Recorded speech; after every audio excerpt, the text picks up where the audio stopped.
Olá pessoal, boa noite a todos. Tudo bem? Então nós vamos começar, dando continuidade à nossa disciplina de enfermagem, assistência cirúrgica, urgência e emergência 2.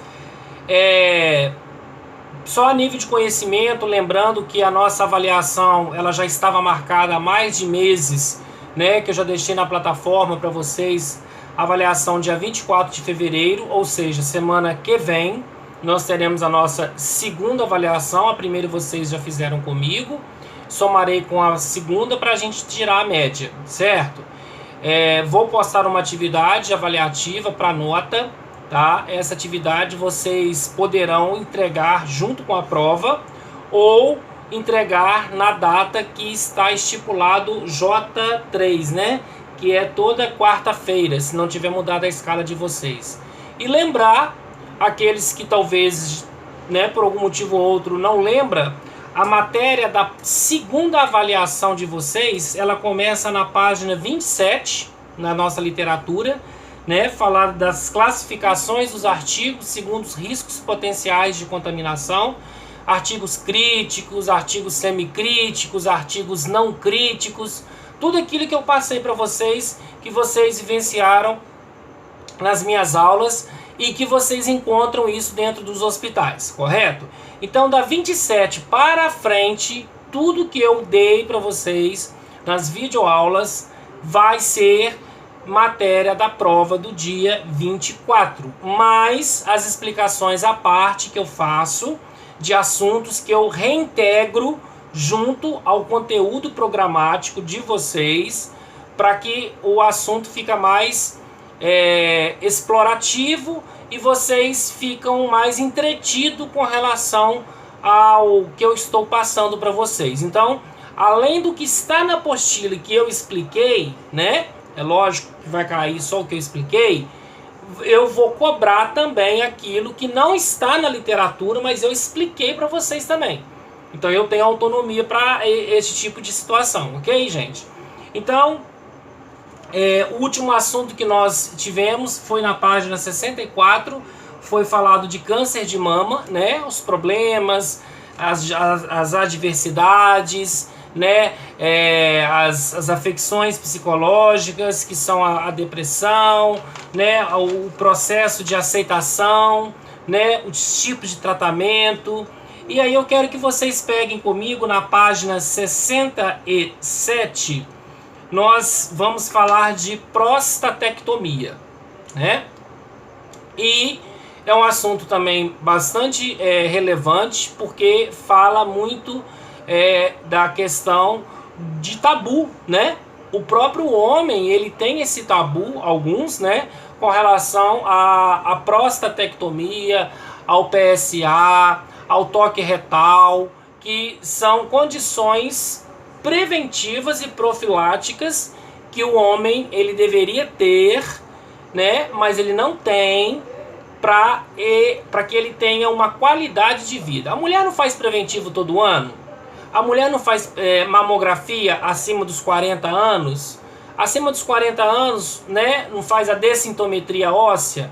O homem ainda tem esse preconceito, tem esse tabu, isso tem que ser caído por terra, isso tem que ser quebrado, essa questão da distância entre ele e o urologista, porque depois ele vai ver pessoas do mesmo sexo com câncer de próstata, porque não buscou acompanhamento, não buscou aconselhamento, não buscou exames periódicos, A gente tem percebido na sociedade que isso tem mudado gradativamente. Que bom que isso tem mudado. E os grandes responsáveis por essa mudança de conscientização, de responsabilidade, de estar ciente dos problemas que um câncer de próstata pode trazer na vida de um homem, são vocês, futuros profissionais de enfermagem, que estarão diretamente ligados. Pode ser atenção primária, atenção secundária, terciária, quando a gente passou para vocês esse higiene. Então, gente, anatomicamente falando, a próstata é uma glândula, do tamanho mais ou menos, né, de uma noz moscada, né? É uma sementinha, né, mais ou menos, e ela produz, né, o sêmen, né? A glândula da próstata produz o sêmen. Quem produz o espermatozoide são os testículos. Então, na verdade, quem faz cirurgia de prostatectomia, ele pode ter uma diminuição do volume de sêmen, mas ele ter diminuição da fertilidade, ele ter essa condição, isso não existe em alguns casos. Por quê? Dependendo do grau, dependendo do avanço da doença na próstata, pode ser que o nervo pudendo, que é o nervo que traz a ereção para o homem, ele seja preservado, né? A gente chama de RTU, que é a ressecção transurretal da próstata, né? Muitas das vezes o homem ele faz uma raspagem na próstata, ele não retira a próstata. O tumor, o câncer, né? A oncologia, a neoplasia, ela não está totalmente comprometendo a qualidade de vida desse homem. E aí ele pode, no caso, quando houver indicação cirúrgica para tirar a próstata, toda palavra a gente já viu terminada em ectomia é retirada, ele pode ter ereção, ele pode ter ejaculação, só com menos volume de sêmen, né? O espermatozoide vai ter normal, porque ele não teve, né, uma orquiectomia, por exemplo. O que é uma orquiectomia? Orquiectomia é retirada do testículo. Quem produz o espermatozoide são os testículos. É diferente. O contexto muda, né? Então, gente, iniciando aí a aula, a próstata, né, a prostatectomia deve ser realizada antes do desenvolvimento da retenção urinária aguda e infecções antes de lesões, né? Principalmente, um dos sinais de infecções da próstata é hemoespermia, né? Hematoespermia. O que vem? Qual que é essa relação da hematoespermia, né, com a próstata? Infecção. Essa é a relação. Porque quando o homem chega a ejacular sangue, é porque ele está com inflamação na próstata. Não teve lesão de corpos cavernosos, não teve lesão de endotélio, não teve lesão de leito capilar.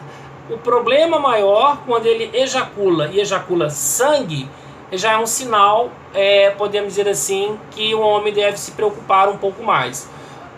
Levofloxacino de 500, ciprofloxacino de 500. Então, para não chegar a essa condição, ou até infecção de urina, é importante que ele já faça o tratamento, que é a retirada, para evitar o quê? Sepse, para evitar outros órgãos serem comprometidos quando existe essa infecção.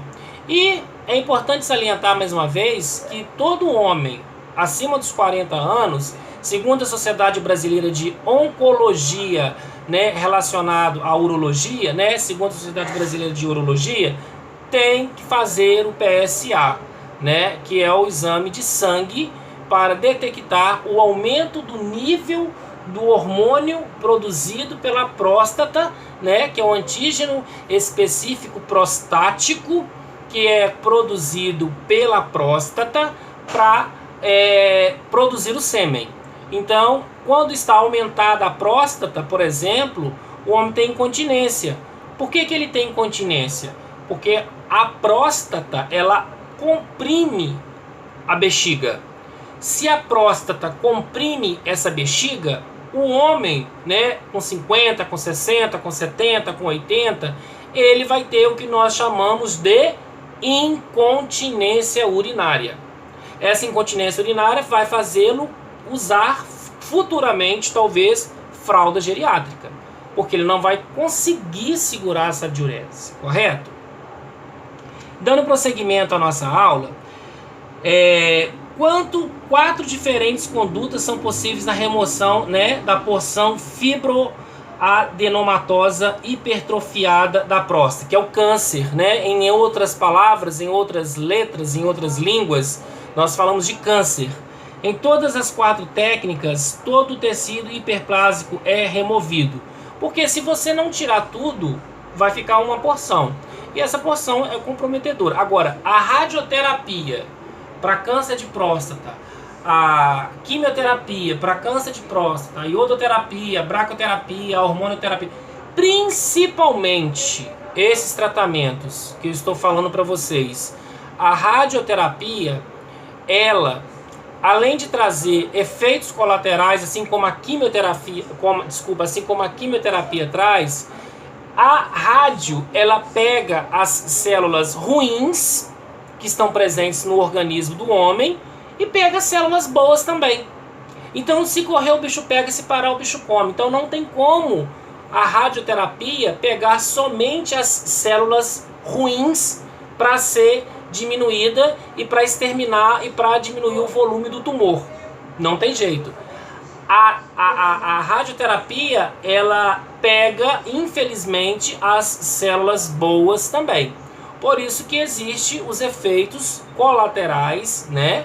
Que infelizmente vocês já conhecem, alopécia, que é queda de cabelo, inapetência alimentar, que é falta de apetite, fraquezas, dores musculares, a pele fica com um tom mais hipocorada, né? O paciente tem uma astenia, que é a fraqueza muscular, né? Desânimo. Isso tudo é por conta dessa carga de radiação que ele recebe. A ressecção transurretal, né, RTU, é o procedimento mais comum e pode ser realizado através de um instrumento endoscópico com capacidade ocular cirúrgica. Então, a glândula, ela é removida em pequenos fragmentos, né? O médico ele vai raspando e vai retirando esses pequenos fragmentos que existem, né? Por que ele vai tirar esses pequenos fragmentos? Porque aquela próstata, ela está comprometida. Aquela próstata, ela já está com a neoplasia. Professor, como que é diagnosticado um câncer de próstata? Nós temos que pensar o seguinte. Primeiro, fez o exame do PSA. Está aumentado o PSA, né? Vamos colocar que a literatura traz para nós que o normal é de 1 a 2,50. O do homem está 15. Não está normal, né? Então ele vai procurar o urologista, ele faz o toque retal com esse dedo, e não é esse como todo mundo pensa, né? O preconceito aí. Esse dedo, calçou uma luva, posição litotômica, posição ginecológica, né? O exame é rápido, né? Introduziu. Se ele sentir a próstata, porque ele tem a sensibilidade, né, de estar sentindo a próstata, ele pode perceber se ela está aumentada de tamanho ou não aumentada de tamanho. Quando a próstata está aumentada de tamanho, nós chamamos de quê, gente? Hiperplasia prostática benigna ou hiperplasia prostática maligna. O que vai definir se é maligno ou se é benigno é a biópsia, que é a terceira condição. Primeira condição, PSA. Segunda condição, toque retal. Terceira condição, biópsia. Então a biópsia é o martelo, podemos dizer, a martelada fidedigna, né? Tem neoplasia prostática maligna? Tem neoplasia prostática benigna? Qual o melhor tratamento? Retirada da próstata, raspagem da próstata, né? Isso tudo vai ser conversado com o médico, junto, né?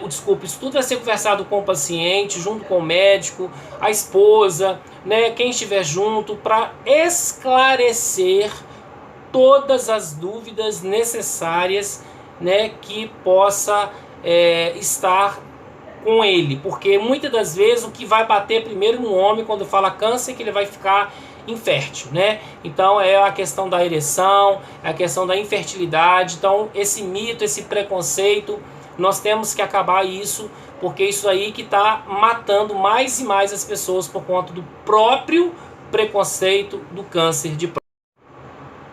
Existe também a retirada da próstata na região suprapúbica, né? O que significa isso? Na região abdominal. É uma forma também de estar retirando a próstata. A próstata, ela pode ser feita uma raspagem nela, como eu falei anteriormente, retirada assim, em fragmentos, né? Como a literatura mesmo traz aqui para nós, ressecção transurretal, da próstata, que é o mais comum, que é a raspagem da próstata, ou a prostatectomia, que é a retirada dessa próstata pela suprapúbica.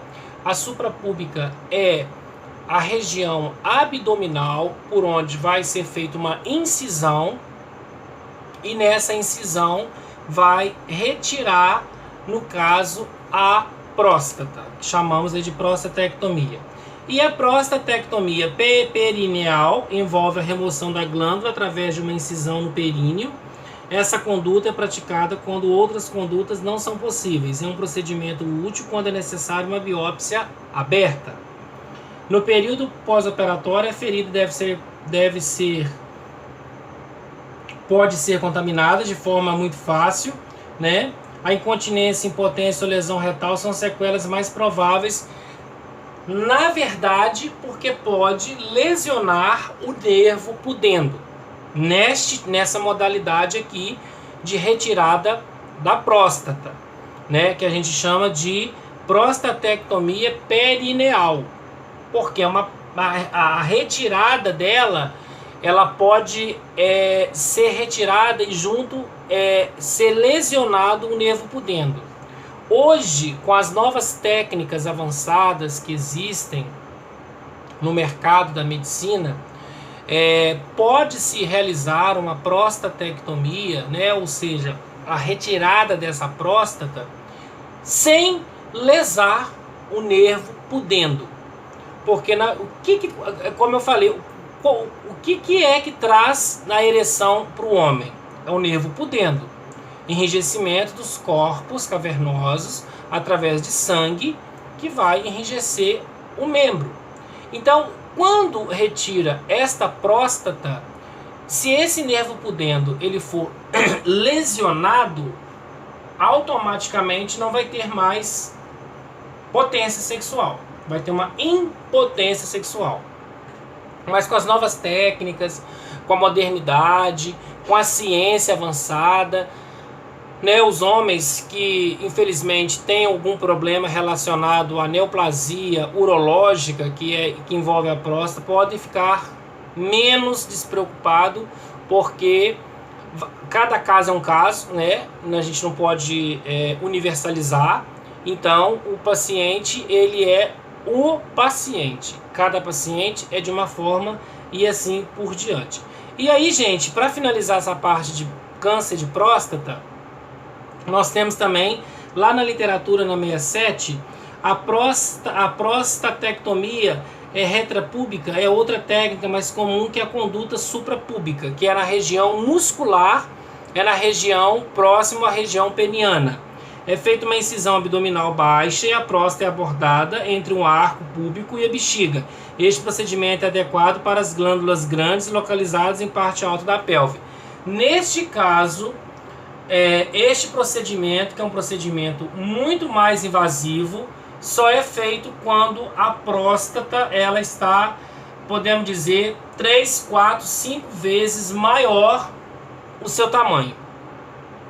Então você pode perguntar, a prostatectomia retropúbica, né, ela é realizada então somente em casos quando o homem, né, lógico, tem a sua próstata aumentada de tamanho 5, 6, 7 vezes e assim sucessivamente.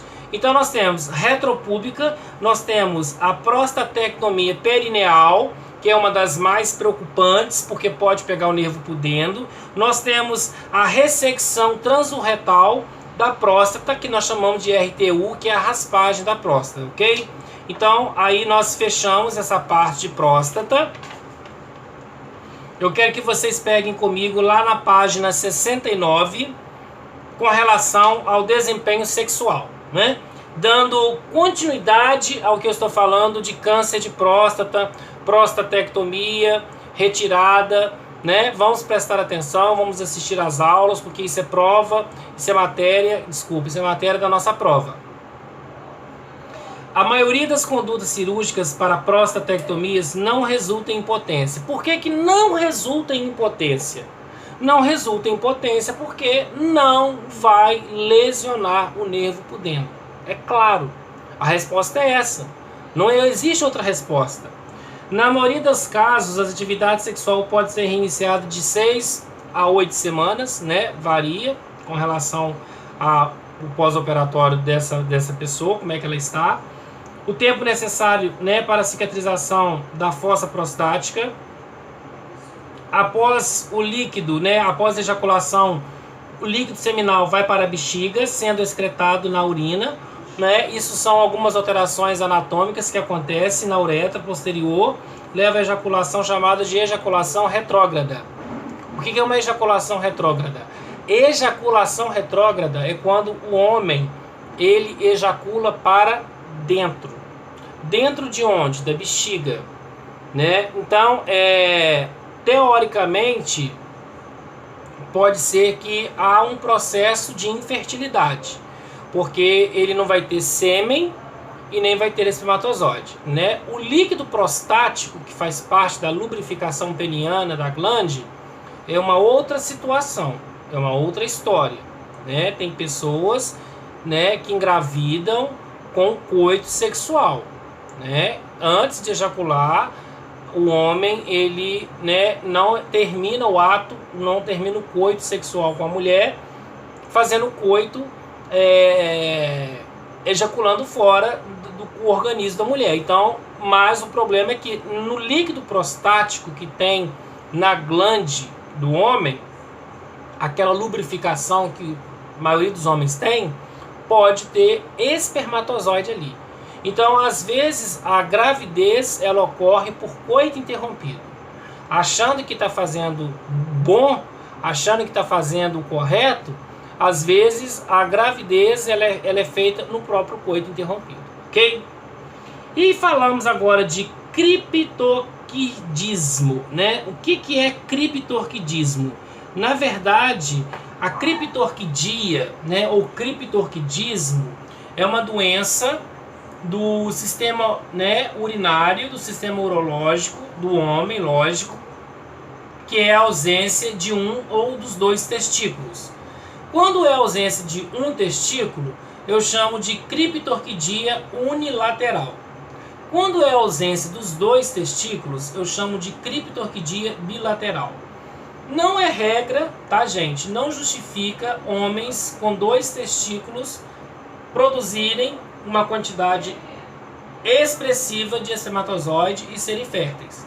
Existem homens com um testículo somente, já nasceu só com um testículo, né? Nem criptorquidia ele tem. Ele nasceu somente com um testículo e ele produz uma quantidade maior de espermatozoide do que um homem com dois testículos. Isso é genética, isso é fisiologia, né? Então, isso é o organismo da pessoa. Então, ter dois testículos talvez não seria garantia da pessoa produzir uma quantidade maior de espermatozoide. Existem sim, claro, homens com dois testículos que produzem uma quantidade maior do que aquele que só tem um testículo. Mas ao contrário, existe um homem com um testículo que produz uma quantidade maior do que aquele com dois. Então isso não é a regra. E a criptorquidia, o testículo, ele está alojado, pode estar alojado na região inguinal, que é na virilha, na região abdominal, que é no abdômen. Então é importante, né, dentro da pediatria, assim falando, que a mamãe, né, as mães, procurem dar banho nos bebês, nas crianças, né, nos meninos, e faz o exame físico, né, apalpa a bolsa escrotal, para ver se realmente tem a presença dos dois testículos, porque às vezes a própria mãe não percebe. A tia da escola que percebe, que leva a criança, né, ao banheiro, a criança com 3, 4, 5 anos. Então, é uma condição que tem tratamento, né? Faz uma episiotomia, faz um corte, o testículo desce para a bolsa escrotal e vida normal. Pode ter uma eventualidade deste testículo subir e voltar para a região abdominal ou para a região inguinal. O médico fez algo de errado? Não. O médico operou errado? Também não. Isso é da fisiologia humana. Isso é da pessoa. Qual que é a forma então, João? Cirurgia. Dentro do que a gente está discutindo agora, né, falar de criptorquidia, criptorquidismo, segundo a literatura, nós temos um hormônio chamado gonadotropina coriônica humana. É isso aí mesmo. Gonadotropina coriônica humana, o HCG. Esse hormônio, ele favorece o amadurecimento e a descida do testículo quando o médico, talvez, ele quer tentar fazer o tratamento à base de hormônio neste menino de 8 anos, neste rapazinho de 9 anos, nessa criança de 5 anos. Mas, na verdade, gente, cada caso é um caso, né? Na enfermagem a gente vai ver isso na parte urológica, quem for para o centro cirúrgico trabalhar, né, e vai ver essas cirurgias, né, de criptorquidia, o testículo voltar para o seu local de origem, né, porque existe mesmo essa condição geneticamente falando, né, uma malformação em que o testículo foi formado no abdômen, o testículo foi formado na virilha e não desceu. E falando agora de orquite, né, que é um outro assunto também importante. Qualquer dúvida vocês mandem para mim, estou à disposição, tá? Nós estamos aqui para sanar todas as dúvidas. Este é o nosso último encontro antes da prova do dia 24, né? Nossa prova vai ser postada na plataforma dia 24. Então a matéria, né, eu já falei de onde que começa e até onde eu for com ela hoje, perfeito? E a orquite, ela é diferente da criptorquidia. Por quê? It, toda palavra terminada em it, todo mundo já sabe que é inflamação. A criptorquidia é a ausência do testículo. A orquite já é a inflamação do testículo. Tem que usar antibiótico? Tem. Tem que usar anti-inflamatório? Tem também, né? Então a orquite é uma inflamação dos testículos, congestão testicular. A causa geralmente é piogênica. O que é piogênica? Bactérias, fungos, né? Vírus, estafilococos, tudo isso pode acontecer, né? Parasitas, traumas, pessoas que gostam de cavalgar, andar a cavalo, pessoas que geralmente gostam de sentar em lugares mais quentes, né? Como eu falei, algum tipo de queda, né? Excesso de peso também pode acontecer de ter uma orquite, algum tipo de vírus, bactérias, imunidade baixa, pode ter o que eu chamo de causas idiopáticas. O que são causas idiopáticas, professor? Causas idiopáticas são causas desconhecidas. A pessoa tem orquite, a pessoa tem a inflamação do testículo, mas não sabe o porquê daquilo ali. Então, quando não sabe o porquê, até o médico, ele não é obrigado a saber tudo, né? O médico não sabe tudo, ele não é obrigado a saber tudo. A gente tem que saber que tudo na vida tem limite. Então, pode ser que a causa seja desconhecida. A causa pode ser idiopática, né? Ninguém sabe por que tem essa inflamação no próprio testículo. E quando ocorre a parodite, né? Que é a inflamação das parótidas, que são das glândulas salivares, nós chamamos de cachumba.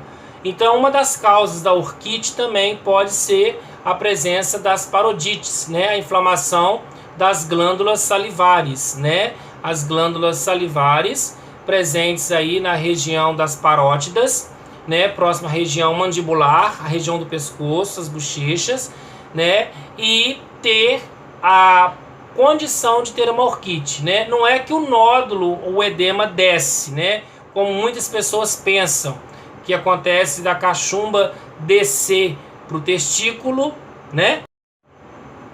Pessoal, como eu falei, igual muitas pessoas pensam que a cachumba, né, que é uma das causas da orquite, o nódulo ele desce para a bolsa escrotal, assim como a ginecomastia. O que é ginecomastia? Aumento das mamas.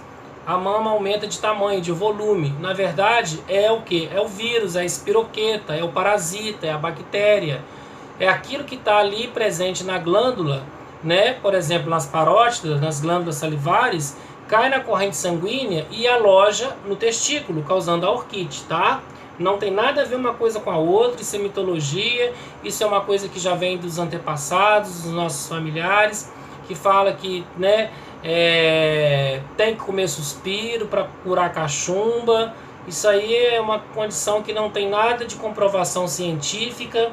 A gente já ouve falar muito sobre isso. Quem tem cachumba, quem tem hepatite principalmente, tem que comer suspiro, né? Isso aí não existe, não tem nada a ver uma coisa com a outra, muito pelo contrário, né? É saboroso, por isso que as pessoas aceitam, né, com mais facilidade quando estão doentes, obviamente, né? E aí, gente, vamos falar um pouquinho sobre hidrocele, né? Hidrocele, né? Hidro é água, cele, né, é a presença de água na bolsa escrotal, né? Hidrocelectomia é o termo realizado para a retirada da água na bolsa escrotal. A literatura fala o seguinte, que é o acúmulo de líquido geralmente na túnica vaginal do testículo, embora também possa ocorrer no cordão espermático. A túnica vaginal é muito distendida pelo líquido. A hidrocele pode ser aguda ou crônica, ela pode ser formada rapidamente ou ela pode ser pausadamente sendo formada, ok? Sendo diferenciada de uma hérnia. A hidrocele aguda associada às infecções, a quedas, a traumas, né? E também, geralmente, não é necessário o tratamento. O tratamento só é necessário se a hidrocele tornar-se comprometer a circulação testicular. Então, a hidrocele, o próprio anti-inflamatório, o próprio antibiótico, ele pode ajudar a diminuir o líquido presente na bolsa escrotal, né? Quando não tem condições para tomar um medicamento, a enfermagem administrar o analgésico, a enfermagem administrar o anti-inflamatório sob prescrição médica, aí vai fazer o que nós chamamos de hidrocelectomia. Que a hidrocelectomia é a retirada do excesso de líquido presente na bolsa escrotal, né? Sente dor, fica com edema de bolsa escrotal, né? Pode lembrar uma orquite, uma inflamação, né? Mas também tem dor, tem febre, com certeza, né? Toda infecção, né?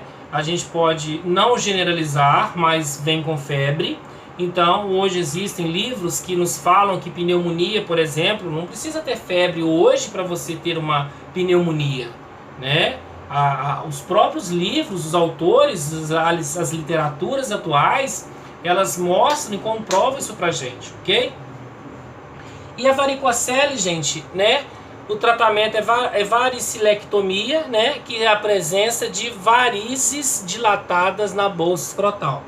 A literatura fala que é uma dilatação anormal das veias, do plexo venoso, pampiniforme da bolsa escrotal, né? Na verdade, são varizes, né? Na verdade, são as veias que estão aumentadas de tamanho naquela bolsa escrotal. Pancadas, traumas, algum tipo de, por exemplo, infecção pode acontecer, né? Principalmente ficar muito tempo em pé, excesso de peso, igual na literatura fala. As varicoceles são mais frequentes nas veias da porção superior do testículo esquerdo em adultos. Em alguns homens, a varicocele foi associada à infertilidade. O aumento da veia espermática pode causar poucos ou nenhum sintomas subjetivos, não sendo necessário tratamento, exceto se a fertilidade for uma questão importante.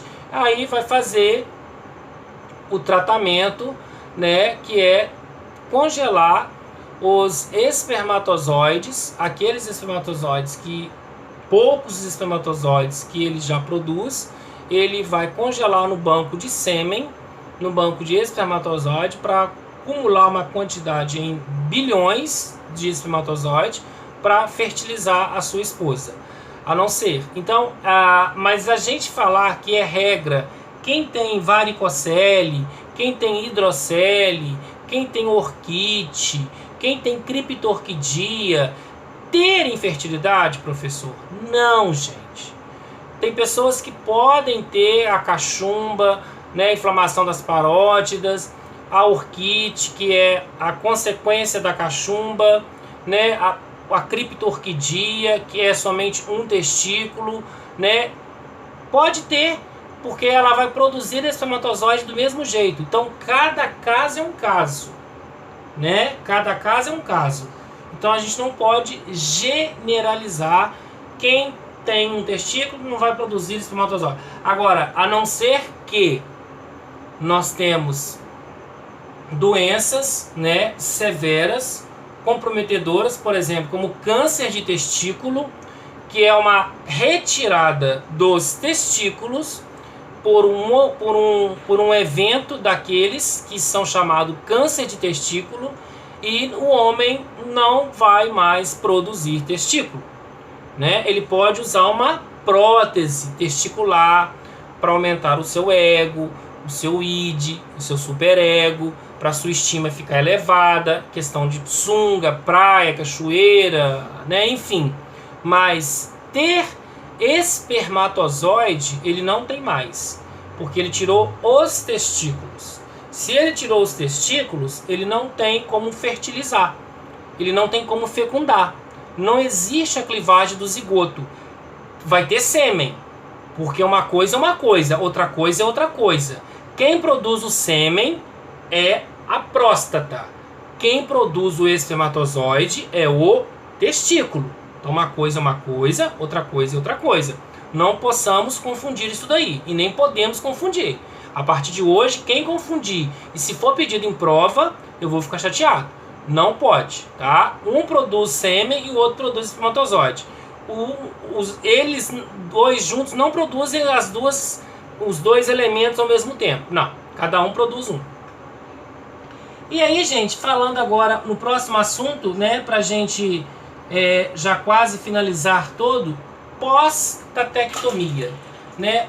A pós-tatectomia nada mais é do que a circuncisão feita na pessoa que tem fimose.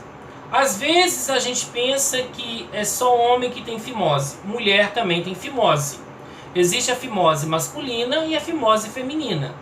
A fimose feminina é quando os pequenos e grandes lábios houve um colabamento, houve uma atelectasia de pequenos e grandes lábios. Então essa menina ela tem chances de ter infecção de urina, ela tem chances de sentir dor, ela tem chances de sentir desconforto na relação sexual, quando tiver na época, né, da relação sexual.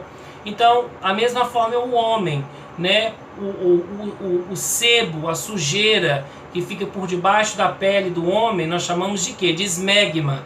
Aquilo é cancerígeno, aquilo produz infecção de urina, além de ser um odor terrível, né? Quando a gente vai passar sonda e vai higienizar a glande e vê que tem fimose, então tem esmegma, que é a presença da sujeira, né, na glande, né? E isso daí é ruim, tanto para o homem quanto para quem está com ele, né? Porque na verdade a fimose ela tem tratamento, né? A circuncisão, né, expor a glande quando a glande ela está escondida através do cabresto, né? Então tem que fazer uma cirurgia, né? A gente chama de pós-tatectomia. Essa cirurgia leva pontos em volta da glande, né? Um dos grandes cuidados pós-operatórios que o homem tem que ter é não ficar ereto, porque se ficar ereto corre o risco de romper os pontos, vem dor, vem sangramento, vem porta de entrada. Então a fimose, né, é uma condição na qual o prepúcio ele é contraído de forma que não pode ser retraído sobre a glande, ou seja, não tem como visualizar, né, através da fimose. Tem havido uma tendência a praticar a circuncisão rotineira em recém-nascidos, portanto a criança e o adulto necessitam de instruções sobre a limpeza do prepúcio. No adulto, quando a limpeza da região do prepúcio é negligenciada ou impossível, ocorre acúmulo normais, né, de inflamações. Por exemplo, a inflamação da glande é chamada de balanite, né? Balanite é a inflamação da glande. Por quê? Por conta da sujeira, por conta da falta de higiene, por conta do fubá, né, aquele fubá branco, aquela nata branca que fica debaixo da pele do pênis, aquela porqueira, aquela nojeira, aquela falta de higiene, né, que não puxa aquilo porque a fimose não deixa. Além de tudo, um mau cheiro, um odor, né, é cancerígeno e é propício também para infecção de urina. Então, não é vergonha procurar o urologista, não é vergonha procurar o médico, é se cuidar, né, é se valorizar, né, é cuidar do corpo, cuidar da saúde, né, não é só da saúde mental, mas da saúde física, da saúde orgânica, né? Então, nas meninas, né, quando recém-natas, as mães, quando percebem, quando levam o pediatra vê que tem fimose, há um desprendimento dos pequenos e dos grandes lábios, né, dessa menina. Cirurgicamente falando, não precisa, porque o médico ele já vai fazer esse desprendimento no próprio consultório. Vai sentir uma dor, com certeza, mas depois que ela crescer, casar e ter relação, ela não vai sentir mais dor na relação, na conjunção carnal, ok?